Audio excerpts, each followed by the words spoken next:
Paul Curtis. It was one of those super-duper cold Saturdays. One of those days that when you breathed out, your breath kind of hung frozen in the air like a hunk of smoke, and you could walk along and look exactly like a train blowing out big, fat, white puffs of smoke.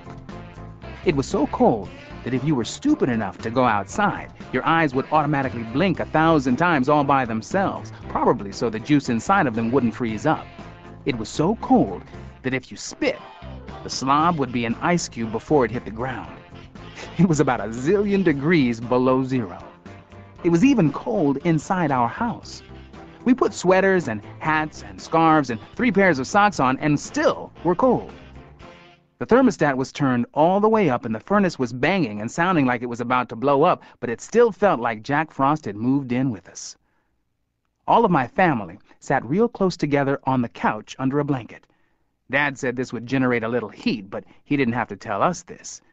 It seemed like the cold automatically made us want to get together and huddle up. My little sister, Joetta, sat in the middle, and all you could see were her eyes because she had a scarf wrapped around her head. I was next to her, and on the outside was my mother. Mama was the only one who wasn't born in Flint, so the cold was coldest to her. All you could see were her eyes, too, and they were shooting bad looks at Dad. She always blamed him for bringing her all the way from Alabama to Michigan, a state she called a giant icebox. Dad was bundled up on the other side of Joey, trying to look at anything but Mama. The other night, as I lay sleeping, oh, I dream I have you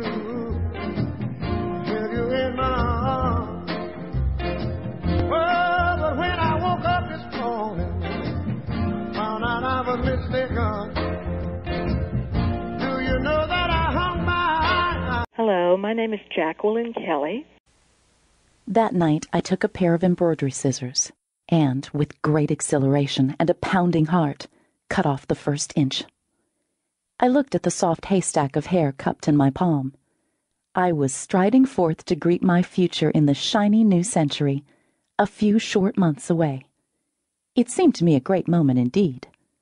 I slept poorly that night in fear of the morning. The next day, I held my breath coming down the stairs to breakfast. The pecan flapjacks tasted like cardboard. And do you know what happened? Absolutely nothing. No one noticed in the slightest. I was mightily relieved, but also thought, well, isn't that just like this family? In fact, no one noticed anything until 4 weeks and 4 inches went by, and our cook, Viola, gave me a hard look one morning, but she didn't say a word.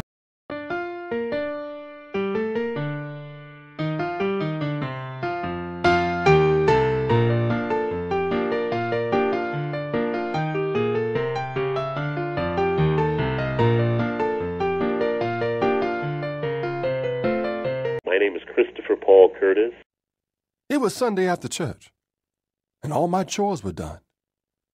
I was sitting on the stoop of our home trying to think what to do.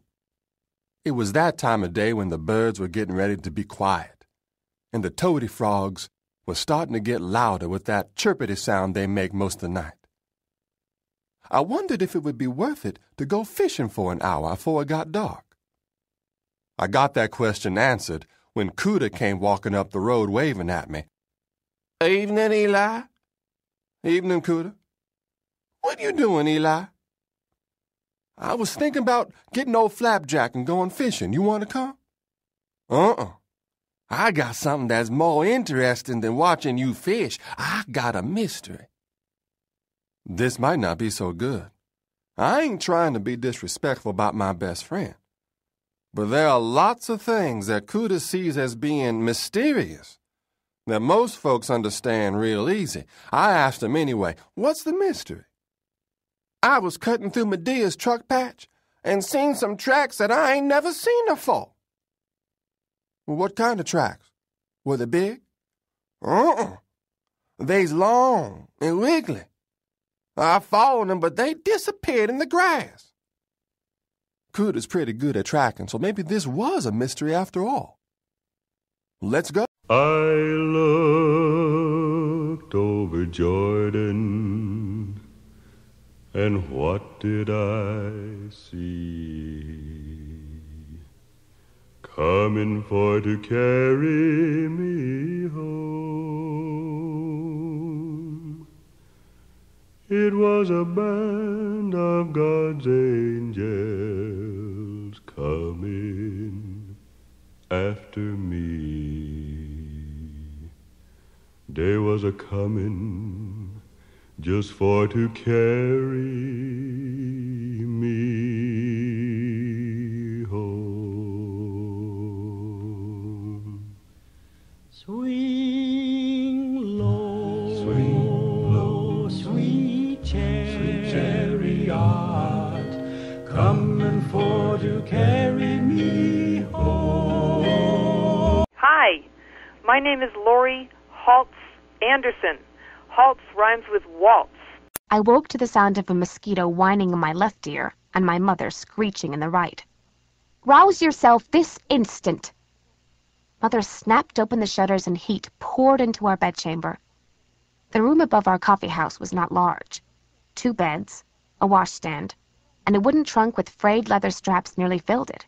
It seemed even smaller with Mother storming around. "Get out of bed, Matilda," she continued. "You're sleeping the day away." She shook my shoulder. "Polly's late and there's work to be done." The noisy mosquito darted between us. I started to sweat under the thin blanket. It was going to be another hot August day. Another long, hot August day. Another long, hot, boring, wretched August day. "I can't tell who is lazier, Polly or you," Mother muttered as she stalked out of the room. "When I was a girl, we were up before the sun—" Her voice droned on and on as she clattered down the stairs. I groaned. Mother had been a perfect girl. Her family was wealthy then, but that didn't stop her from stitching entire quilts before breakfast or spinning miles of wool before tea. It was the war, she liked to remind me. Children did what was asked of them, and she never complained. Oh, no, never. Good children were seen and not heard. How utterly unlike me.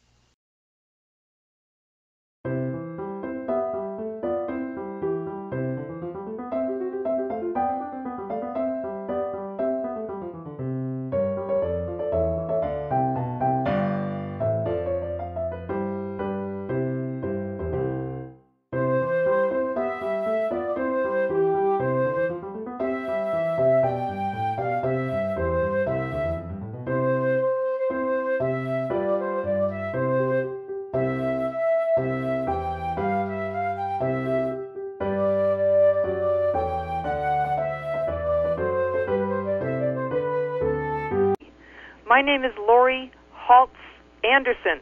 A man pulled me by my rope outside to the courtyard.